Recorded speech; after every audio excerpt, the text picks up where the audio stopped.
Halo semuanya, balik lagi di channelnya Indra ini. Akhirnya ini adalah video terakhir aku bakal ngebahas mengenai mata kuliah metodologi pendidikan akuntansi. Setelah sebelumnya aku udah kasih tahu ngolah data di program SPSS, terus program di IFIUS. Nah, video kali ini aku bakal ngejelasin ngolah data di IFIUS juga, itu mengenai satu, uji kelayakan model, dua, koefisien determinasi, dan tiga, uji tek pada analisis regresi data panel. Jadi video kali ini seperti sebelumnya aku bakal kasih tahu langkah-langkahnya dan gimana sih caranya. Iya.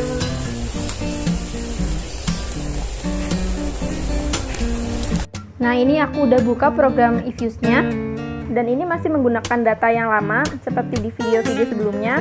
Yang pertama kita akan lakukan adalah melakukan uji kelayakan model atau UJF. Caranya dengan mengklik persamaan IQ01 di work file. Dan ini adalah output dari persamaan IQ01-nya. Di sini bisa kita lihat ada F statistik dan probabilitas statistiknya. F statistiknya nilainya adalah 7,562400. Nah, sebelumnya kita akan menentukan F tabelnya terlebih dahulu. Sebelumnya aku udah siapin data F tabelnya terlebih dahulu, di mana tingkat probabilitasnya atau alfanya adalah 5%. Dan cara menentukan F tabelnya adalah dengan mencari terlebih dahulu nilai DF1 dan DF2-nya. DF1-nya adalah K-1, yang mana K adalah total variabel yang kita teliti, yaitu 6 kurangi 1 sama dengan 5. Dan DF2-nya adalah N-K, di mana N adalah total data yang kita teliti. N-nya adalah 45, sehingga 45 kurangi 6 adalah 39. Jadi untuk DF1-nya adalah 5 dan DF2-nya adalah 39. Di sini kita bisa scroll ke bawah. Nah, ini adalah kolomnya. Untuk yang ke pinggir adalah kolom DF1 dan yang ke bawah adalah baris DF2. Tadi kan DF1-nya 5 dan DF2-nya adalah 39. Maka kita ketemu nilai F tabelnya adalah 2,46. Dan di sini kita lihat F statistiknya adalah 7,5. Sehingga F statistik lebih besar dari F tabel.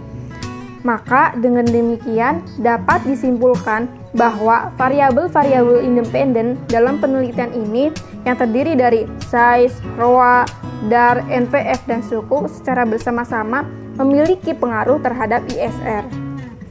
Selanjutnya kita akan melakukan uji T. Nah, uji T ini menjelaskan signifikansi pengaruh variabel bebas secara parsial terhadap variabel terikat. Kita masih menggunakan output yang sama seperti di uji F tadi.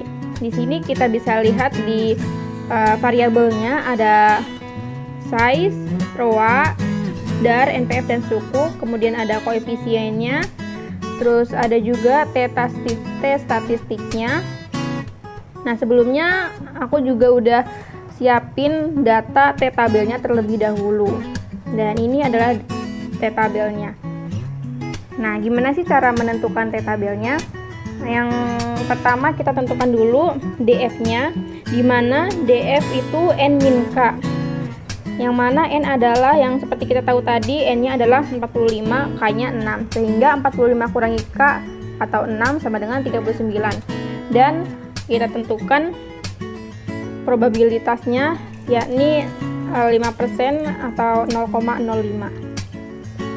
Nah, di sini kita lihat di DF-nya 39 dan 0,05.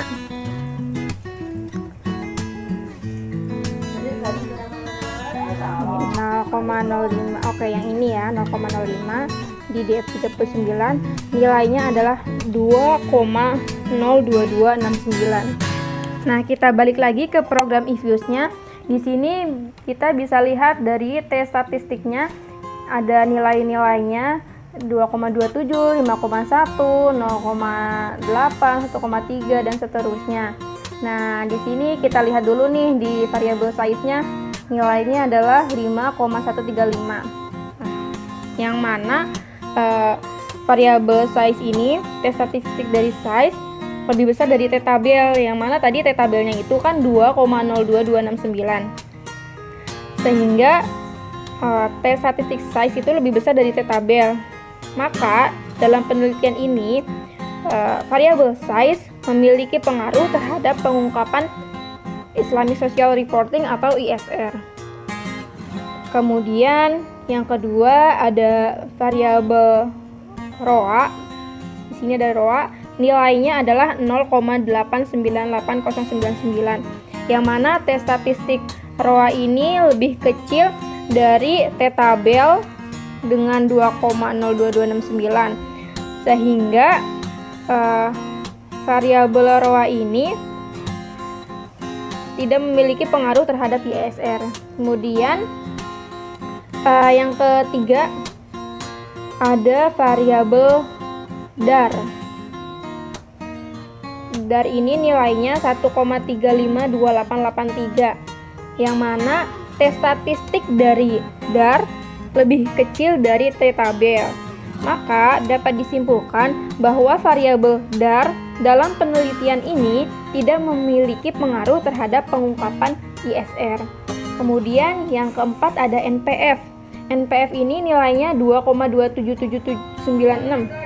Maka dapat disimpulkan bahwa T statistik NPF ini lebih besar dari T tabel. Sehingga dalam penelitian ini NPF memiliki pengaruh terhadap pengungkapan ISR.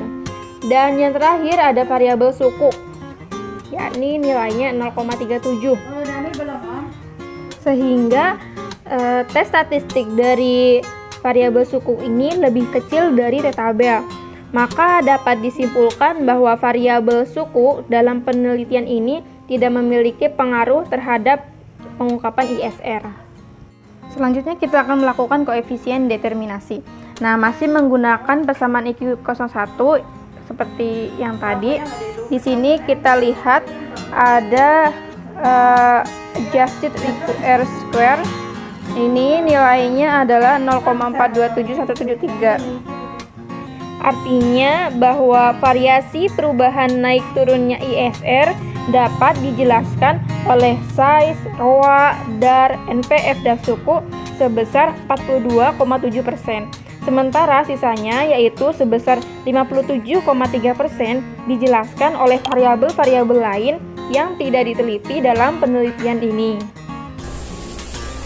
Nah, itu dia caranya ayah. Jadi kemarin itu aku bahas mengenai program SPSS, langkah-langkahnya, dan program tipis juga. Referensinya ini ya guys, teman-teman. Ini aku referensinya pakai buku ini. Nah, video kali ini aku bakal banyak-banyak ngucapin terima kasih buat kalian yang udah nonton video ini, dan aku berharap videonya jadi